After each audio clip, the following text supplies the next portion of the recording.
Hello, my friends, and welcome back. Thank you very much for being with me again today.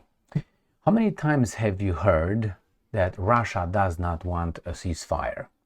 And that Russia, tags Trump along, and Russia is just postponing, and Russia doesn't want peace, but only Ukraine wants peace, and so on. I definitely heard it every day, coming from the same sources, the same people, the same operatives. Now we have here, again, for the second time, Russia unilaterally declares truce. Did it for Easter, and now it does it for the 80th anniversary of the Victory Day against Nazism. So isn't that fantastic? I think it is fantastic. Will it be perceived as such, or it will be again analyzed and interpreted as sneaky Putin is just lying, it's just words? At least he does it. Does Zelensky do the same thing? I don't think so. So that's the first topic. Second topic, we have Donald Trump coming and saying, actually, Zelensky agrees that Ukraine will stay with Russia. And Zelensky says, yeah, it's going to stay with Russia. But I don't think it's going to recognize Crimea as being Russian. And then we have Trump, with his Putin stop this, Putin do this, but never Zelensky do that. Why is that? All right, let's start with the first topic, and that is, according to Sputnik, from 41 minutes ago today, on the 28th of April 2025, Putin declares truce in days of 80th anniversary of Victory Day, Kremlin. Now, that's words, not facts. We'll find out, right? By decision of Supreme Commander-in-Chief of the Armed Forces of the Russian Federation, Vladimir Putin, and based on humanitarian considerations, the Russian side is declaring a ceasefire during the days marking the 80th anniversary of victory from midnight on May 7th to 8th until midnight on May 10th to 11th. All combat operations will be suspended during this period. Russia believes that the Ukrainian side should follow this example. In the event of violations of the ceasefire by the Ukrainian side, the armed forces of the Russian Federation will deliver an adequate and effective response. Here you have, my friends. The Russian side once again declares its readiness for peace talks without preconditions aimed at addressing the root causes / NATO of the Ukrainian crisis and the killing of the ethnic Russians in Ukraine, and engaging in constructive cooperation with international partners. Okay, next one. Putin announces ceasefire from May 8 to 11. That's clear, right? That's nice, don't you think? I think it's very nice. Putin announces Victory Day ceasefire. The Russian president has ordered military operations halted for 3 days to commemorate victory over Nazi Germany. I don't think that's commemorate, but I think that's celebrate. Commemorate is when someone died. We commemorate the Soviet soldiers. Okay, but then it's not a victory. That's a celebration. When you have a victory, when you have a death, you have a commemoration. But hey, what do I care? Let's move on, right? Signal of readiness for direct talks should come from Ukraine. So these guys, the media operatives in the West and some baboons, politicians, claim that Russia doesn't want to stop war, Russia wants to continue, and Russia is like this.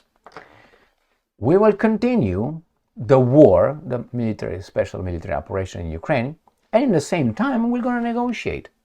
We're not going to stop so you can rearm and regroup, and we're going to negotiate, and then the negotiations will stall because whatever reasons, I don't know, because it's Tuesday or something, and then we start over. They don't want to do this. We can do both in the same time. So here they say signal of readiness for direct talks should come from Ukraine. Russia sees no action. Direct talks. Why? Because the Ukrainians have it in law that they cannot negotiate with Russia. The signal of readiness for direct negotiations must come from Kyiv. Moscow has not seen any action yet. Dmitry Peskov said on Monday. From Kyiv so far, we have not seen any action. I think it's true. Everything these guys did was telling Trump or telling the media something. That's it. Telling the media, U.S. efforts to bring the Ukraine process to a peaceful course continue. Russia has repeatedly spoken about its readiness for the peace process, Kremlin spokesman added. At least these guys are saying, the other guys. And look, that's another one. It's a fact. They want to have a ceasefire. We'll see if the Ukrainians do that. Next, in rare rebuke to Putin, Trump urges Russia to stop after deadly attack on Kyiv. And that goes with what I said earlier. The Russians will continue doing what they do, and at the same time they can talk. And besides, Trump or the United States of America in this conflict, they are not the mediators. They portray them as the mediators. They are in the losing side. I have to repeat this. They are in the losing side. With the amount of military, intelligence, financial support provided to Ukraine, you're part of the conflict. You're not an intermediary who mediate between two little kids over there and tell them what to do. They portray themselves as such because they're delusional, and the Russians let them. As long as these negotiations turn a left turn, then the Russians will say, you know what, actually you're not a mediator. You're just part of the deal here, the losing side. So again, Trump tells Putin, Russia to stop. Did you tell Ukraine to stop? All right, next. Trump says Putin must stop its airstrikes or strikes on Ukraine and sign agreement. You're losing. As far as I remember, a loser does not get to dictate the terms.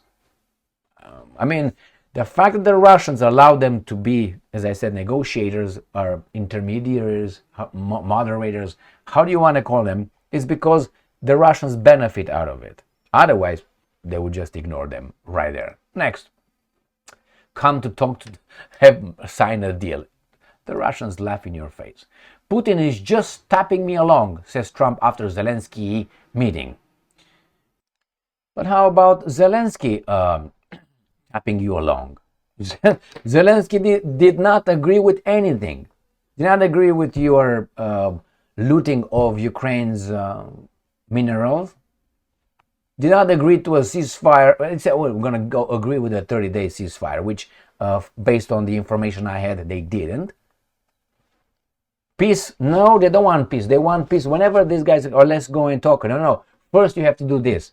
It's always the loser trying to impose on the winner, in this case, something. This is idiotical.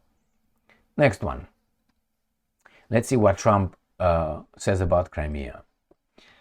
Trump blames Obama over Crimea as he claims Zelensky ready to give up territory. Yeah, it's true that Zelensky is ready to give up territory, but he's not going to recognize it as Russia. Donald Trump has claimed that Volodymyr Zelensky is ready to give up Crimea to Vladimir Putin. Yeah, because that's the way it goes. After the pair met on the sidelines of Pope Francis' funeral over the weekend. So this is what the guy probably, let's see, the reunion peace deal, right here. It is next, ready to begin. Yeah, I do. So he thinks that Zelensky is ready to do it, but we have Zelensky, but again, Zelensky, Trump says that suggests Zelensky may give Crimea. President Donald Trump said a truce to halt the war in Ukraine could be on the horizon as he urged Russian leader Vladimir to stop shooting, sit down, and sign the deal. What are you talking about? Who are you? Who are you? It's unbelievable, man. It's unbelievable. All right, so what do we have here? Zelensky. Zelensky admits Ukraine can't reclaim Crimea by force.